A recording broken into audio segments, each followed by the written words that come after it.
सरकार आम के बागों में उनको कितनी बचत आ रही है और किस तरह से खर्चा होता है? नमस्कार जी। 20 लाख रुपए का नुकसान है भाई। नाम बताओ। नूर आलम जलाली। जलाली से आए हैं। कितना बाग है आपके पास? मेरे पास 150 बीघा बाग है। 150 बीघा बाग है।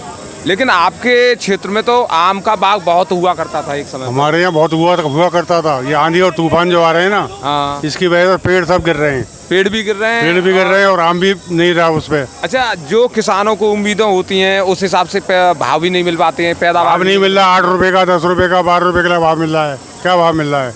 बहुत 20 रुपए किलो अपने पेड़ पे खरीदा है। कभी आपने देखा होगा, आप सभी कहते हैं कि भाई देखो कितनी गर्मी पड़ रही है, अगर यही बाग ज़्यादा हो, पेड़ पौधे ज़्यादा हो तो मौसम भी ठंडा रहेगा। मौसम भी ठंडा रहेगा और आम भी सड़सड़ गिर रहा है। आम सड़ के गिर रहा है। सड़सड़ गिर रहा है। कारण क्या है? आम ऐसा ये पहले तो भी गिरता परमात्मा जाने, हमें तो पता नहीं क्यों गिर रहा है।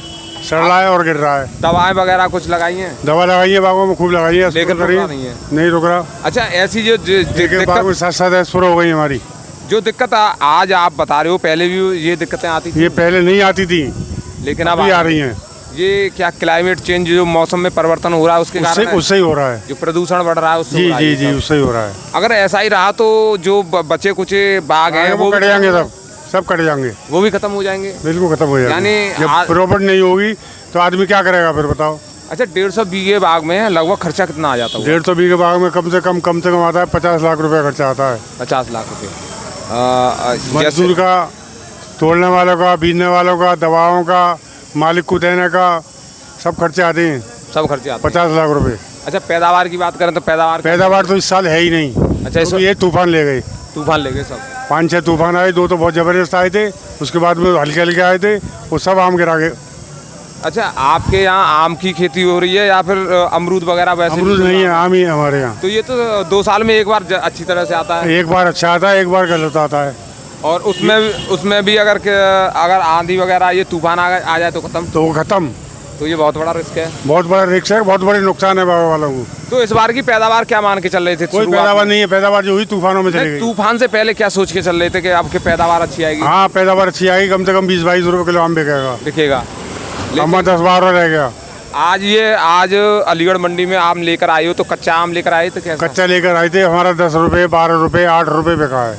10 रुपए, 12 रुपए, 8 रुपए। 8 रुपए। यानी ग्रेड के हिसाब से बिका होगा? जी जी जी। या फिर वैरायटी के हिसाब से बिका है? वैरायटी के हिसाब से बिका है। छोटे के भाव में, मोटे के भाव में। और देखिए, सबसे पहले हम देखो हम आपको हालत दिखाएं, किसानों की हालत क्या है ये देखिए। आम के बागों के ये देखिए, इस तरह का आम कहाँ से बिक जाए अब? ये सब सड़ गया आम। और ये आंधी तूफान की वजह से चटक रहा है। हाँ जी, हाँ जी, हाँ जी। तो ये तो दिक्कतें हैं सभी किसानों के सामने। दिक्कत है, बहुत बड़ी दिक्कत है, बहुत बड़े नुकसान है हम लोगों को। तो इस वर्ष आम क्या भाव बिकना चाहिए था आपका? आम कम से कम बिकना था 30 रुपए किलो। 30 रुपए किलो बिकता जब रिपोर्ट होती। अच्छा, एक और बात मेरी समझ में नहीं आई। आप इस समय तो पका आम बिकने लगा है, लेकिन आप कच्चा आम लेकर आए? हम कच्चा जो लेके आए, हम कच्चा ही तोड़ते हैं। कच्चा ही तोड़ते? हम 150 बीघा बाग कहाँ तक पकाएंगे? कहाँ तक रखेंगे? क्या बस इतना लंबा चौड़ा बाग सेफ्टी भी नहीं होगा? उसकी सेफ्टी होगी ही नहीं, सब सड़ जाएगा वो।